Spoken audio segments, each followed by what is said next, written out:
Oi, pessoal, todos bem? Tiveram um bom feriado? Espero que sim, não é mesmo? Sempre dá para dar uma descansada. Então, vamos lá para a nossa sétima videoaula, no nosso querido vovô Habermas, que hoje, então, nós vamos tratar o que esse autor entende e fala sobre os atos de fala e as pretensões de validez destes atos de fala. Então, o Habermas, como um dos principais representantes da teoria crítica da Escola de Frankfurt, né, ele desenvolve, como nós já vimos, uma teoria da ação comunicativa que reposiciona o papel da linguagem na construção do mundo social. E uma das contribuições centrais do Habermas está na análise dos atos de fala e das pretensões de validade destes atos de fala. Que são conceitos, assim, fundamentais da teoria do agir comunicativo. E o Habermas se apoia na teoria dos atos de fala, do Searle, né, do John Searle, do Austin também. E segundo essa perspectiva, falar não é apenas descrever o mundo, tá? Não é, ou expressar sentimentos, mas é realizar ações por meio da linguagem. E quando alguém diz algo, tá? Ele está fazendo algo, como prometer, perguntar, ordenar, afirmar. E o Habermas, então, amplia essa noção ao situá-la em um contexto intersubjetivo, tá? Ou seja, numa relação intersubjetiva entre sujeitos participantes. Nesse contexto intersubjetivo, o ato de fala é sempre uma ação orientada ao entendimento, ao consenso, tá? Entre aqueles sujeitos capazes, então, de linguagem e de ação. E para que a comunicação seja bem sucedida, ou seja, para que aqueles participantes, para aqueles atores, tá, cheguem a um entendimento, a um consenso, cada ato de fala deve satisfazer certas pretensões de validade que são implícitas nestes atos de fala. E o Habermas identifica, então, 4 tipos, tá, de pretensões de validade, que ele diz serem a inteligibilidade, a verdade, a retidão normativa e a veracidade. Vejam bem, verdade e veracidade não são coisas sinônimas, tá? Então, vamos ver, assim, um pouquinho o que é cada uma dessas pretensões que o Habermas aponta.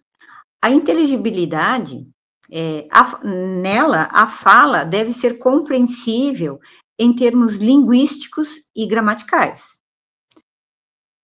A verdade, no caso, a proposição na fala, a verdade, a proposição, ela deve ser expressa de forma verdadeira em relação ao mundo objetivo, tá? Por exemplo, fatos e objetos. Ela deve ser verdadeira, a verdade deve ser, vai ficar redundante, a verdade deve ser verdadeira com relação a estes propósitos, né? A esse mundo dos objetos e dos fatos, tá? Em relação ao mundo objetivo, que você sabe que o Habermas classifica os mundos, 3 mundos, né? O social, o objetivo e o intersubjetivo.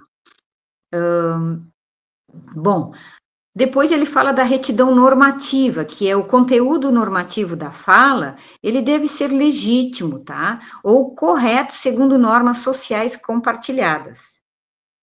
Correto segundo normas sociais compartilhadas.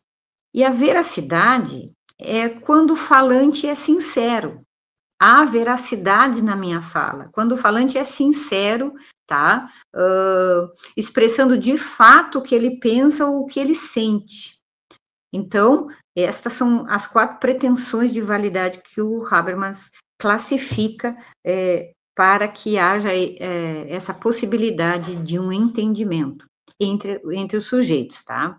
E a ação comunicativa é a interação em que os participantes coordenam suas ações, né?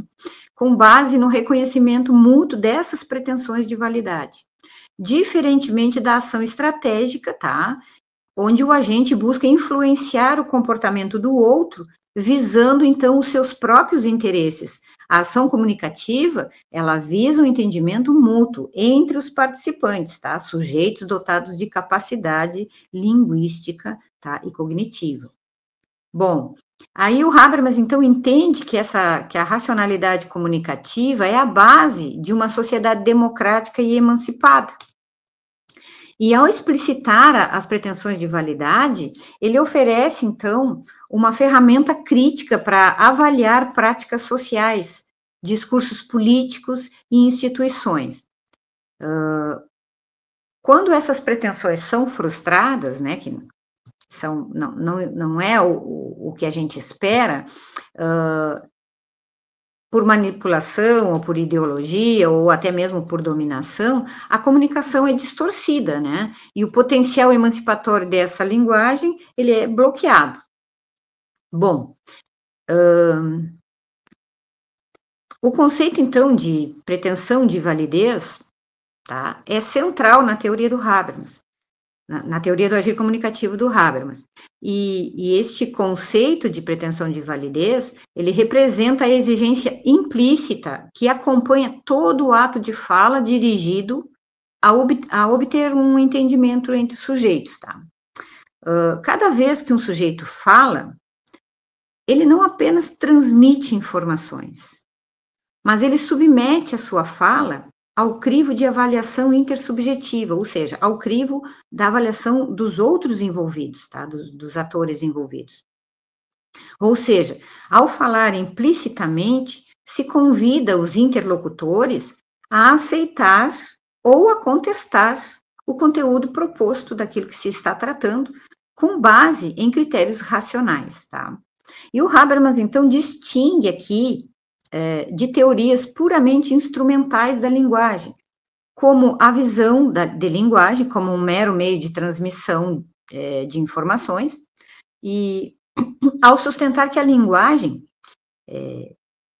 ele, no caso assim, o Habermas distingue, né, da linguagem puramente como instrumento, como um meio de transmissão de informações, porque ele sustenta que a linguagem é, antes de tudo, um meio de coordenação social, tá?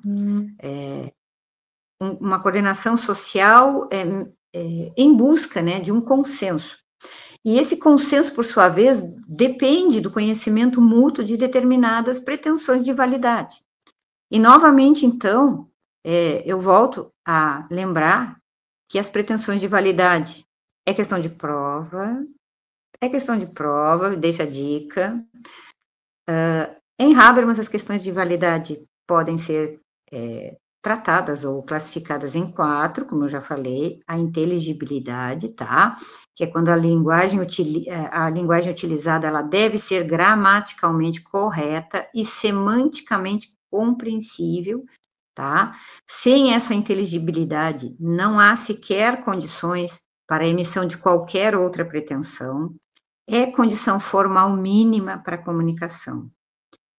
A verdade, que se refere, então, à correspondência entre a proposição e o mundo objetivo, quando um falante afirma algo sobre o mundo, por exemplo, a água ferve a 100 graus.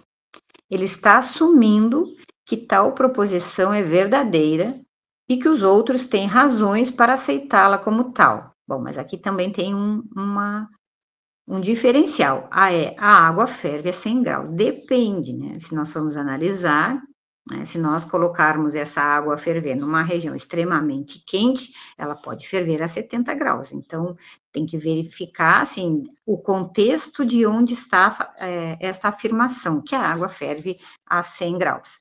Mas isso é outra coisa, tá? Não é, assim, o nosso objetivo aqui questionar, mas já deixo essa reflexão para vocês neste exemplo aqui. Bom, então, assim, ó, o falante, quando diz que a água ferve a 100 graus, ele está assumindo, então, que essa proposição é verdadeira neste contexto, aqui no nosso contexto, por exemplo, ela é verdadeira, e que os outros têm razão para aceitá-la como tal. Há, então, essa verdade na minha proposição. Depois ele fala da retidão normativa, que ela envolve a adequação, tá, a adequação das ações ou normas ao mundo social. Quando alguém diz, você deve devolver o que pegou emprestado, há uma pressuposição de validade normativa, ou seja, que existe uma norma social ou moral que legitima esse imperativo. Você deve devolver o que pegou emprestado, isso é uma norma, tá? Então, ela envolve essas ações do mundo social, a retidão normativa. E a veracidade? A veracidade, então, ela trata da autenticidade ou da sinceridade do falante em relação ao seu mundo subjetivo. Quando alguém expressa um sentimento, por exemplo, estou com medo, ele está reivindicando ser honesto quanto ao que ele sente, quanto ao que o falante sente, estou com medo, tá?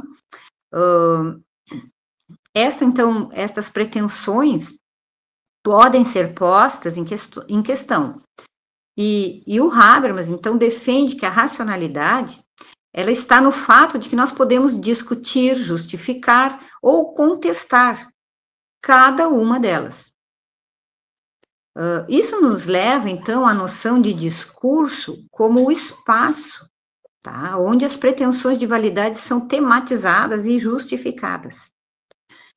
O discurso, então, é o meio privilegiado, tá? Para a avaliação racional das pretensões de validade. Quando há uma contestação, por exemplo, alguém questiona a verdade de uma proposição ou a legitimidade de uma norma, a comunicação cotidiana suspende o seu curso e se transforma num discurso. E nesse espaço, os participantes, tá?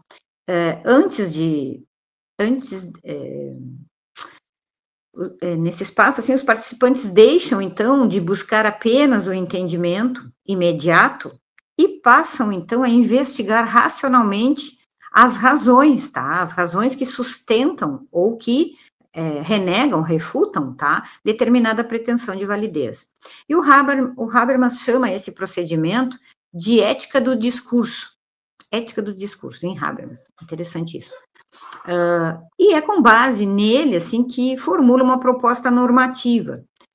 Normas válidas são aquelas, questão de prova, normas válidas são aquelas que poderiam obter o assentimento, tá, racional de todos os envolvidos, e todos os afetados, num discurso livre de coerção, vejam bem. Então, aí nós estamos numa situação de ação comunicativa, nós não estamos num contexto estratégico, tá? De ação estratégica, nós estamos num discurso livre de coerção. Bom, então, assim, que função crítica, então, das pretensões de validez? A teoria das pretensões de validade, ela possui uma função crítica e emancipatória, tá? E ela permite desmascarar formas de dominação simbólica e distorção comunicativa. Ou seja, situações em que a comunicação é manipulada, é instrumentalizada ou é inibida por estruturas de poder. E o Habermas vê, assim, na racionalidade comunicativa, uma possibilidade de reconstrução da razão moderna que não recaia nos impasses da razão instrumental, tá? É uma crítica à tecnocracia, nem em relativismos pós-modernos.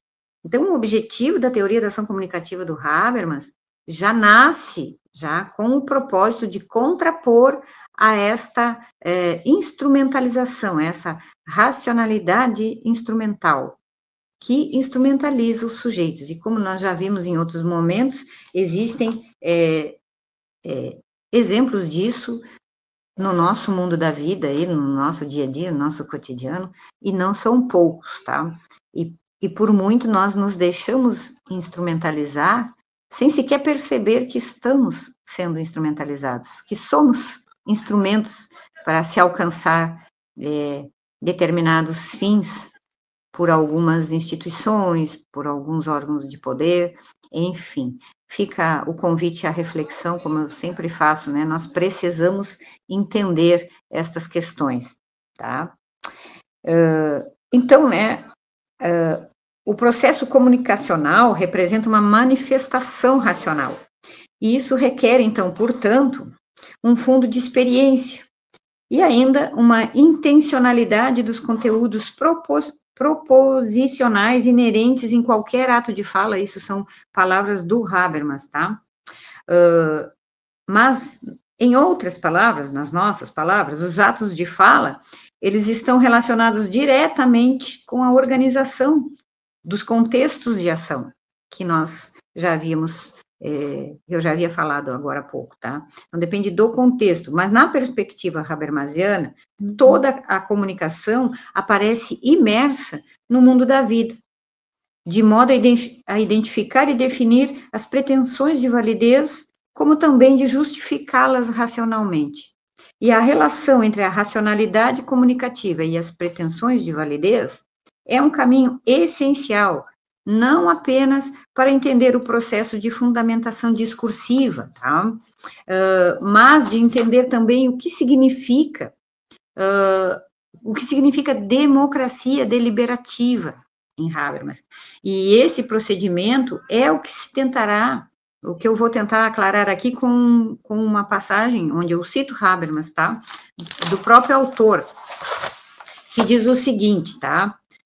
O mundo dos objetos e sucessos sobre os que se podem realizar enunciados verdadeiros ou falsos, com a realidade interna, o próprio mundo das experiências intencionais do falante, que podem ser expressas com veracidade ou sem ela, e com a realidade normativa da sociedade, nosso mundo social de valores e normas compartilhadas, e de papéis e regras aos que um ato, pode ajustar-se ou não ajustar-se, e que podem, por sua vez, ser corretas, legítimas, justificáveis ou não corretas, tá? E nessa perspectiva, então, um falante, ao emitir uma oração, necessariamente, mesmo que implicitamente, ele almeja a pretensão de validez, de diversos tipos. A parte de pretender que sua emissão é compreensível. Gramaticalmente, em sentido linguístico, o falante também pretende que o que se enuncia é verdadeiro. E, se não se faz nenhum enunciado, então que se cumpram as pressuposições existenciais do conteúdo proposicional de sua emissão, que a expressão manifesta de suas intenções é veraz, e que sua emissão ou seu ato de fala, essas emissões ou ato de fala, tá? É ele mesmo correto ou adequado em relação a um contexto normativo reconhecido, ou seja, um contexto legítimo, tá? Essa é uma passagem do McCarthy, tá? De 1987, na página 324 da obra dele. Bom, dessa maneira, então, é possível perceber que a estrutura pragmática das situações de fala, ela consiste em regras gerais, tá? Para que a ordem desses elementos das situações de fala, dentro do sistema de coordenadas, formado pelo mundo particular de cada sujeito e o nosso mundo da vida compartilhado. E, de acordo com essa afirmativa, a análise de competência comunicativa, ela difere da competência meramente linguística, tá? Ela exige uma explanação da habilidade do falante, não somente para a elaboração de orações gramaticalmente corretas, mas também para selecionar o conteúdo proposicional, de forma que possa refletir uma experiência de fato, tá? De modo que o ouvinte possa compartilhar, tá? O saber, aquele saber ao falante, ao seu interlocutor. Bom,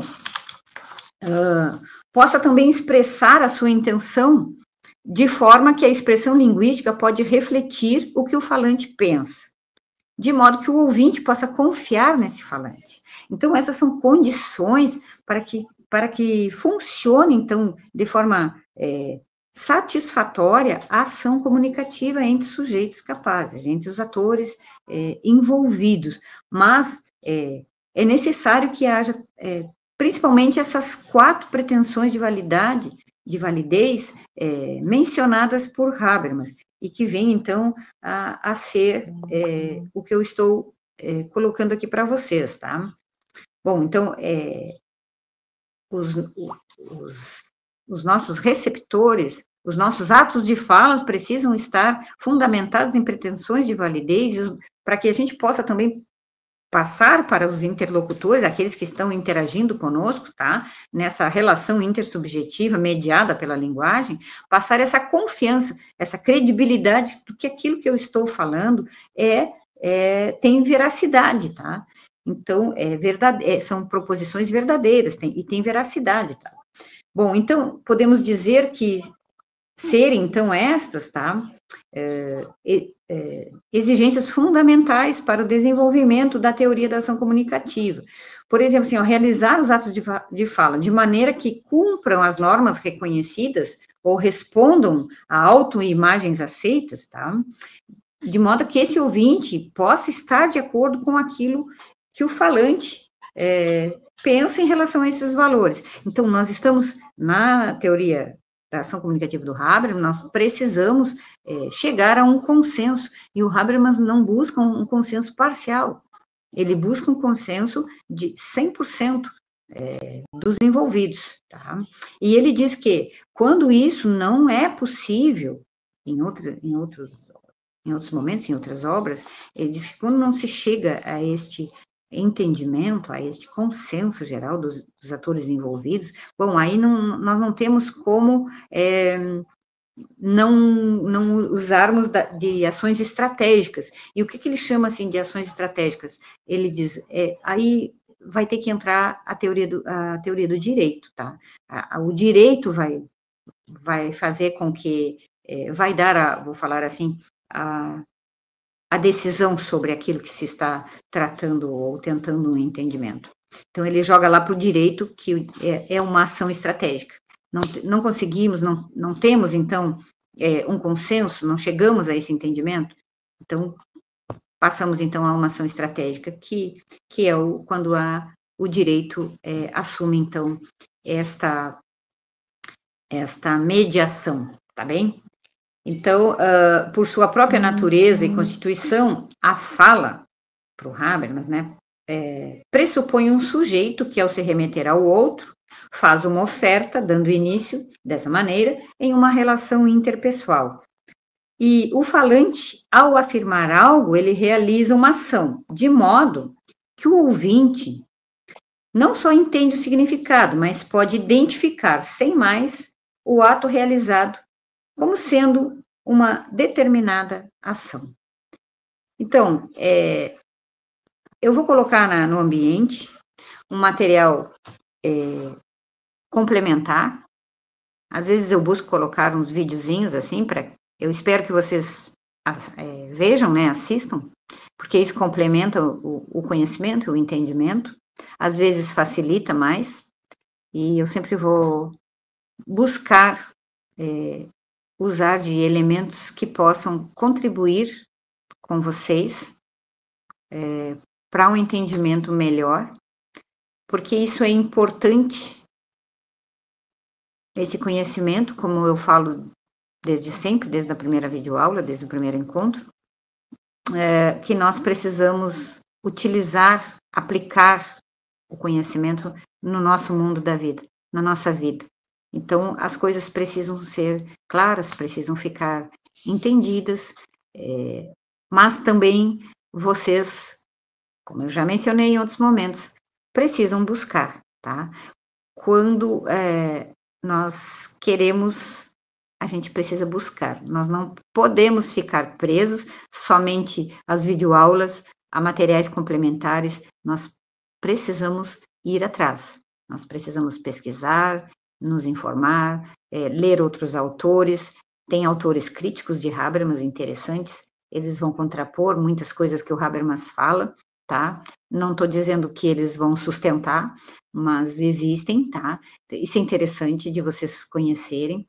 Eu também fiquei bem satisfeita com a participação de vocês ali no no feedback ali da aula do professor Jovino, e muitas pessoas já mencionam, assim, que a partir deste conhecimento da teoria desse autor, compreende, já vem, né, o mundo da vida, que é o nosso mundo, é a partir daqui que a racionalidade, que as reflexões precisam ser criadas e feitas, e muitas pessoas já estão percebendo isso através deste auxílio das aulas fundamentadas na teoria do Habermas, e isso é muito bom, eu fiquei bem otimista, por chamar assim. Então, gente, na próxima nos encontramos com mais um pouquinho de Habermas. Tchau, tchau.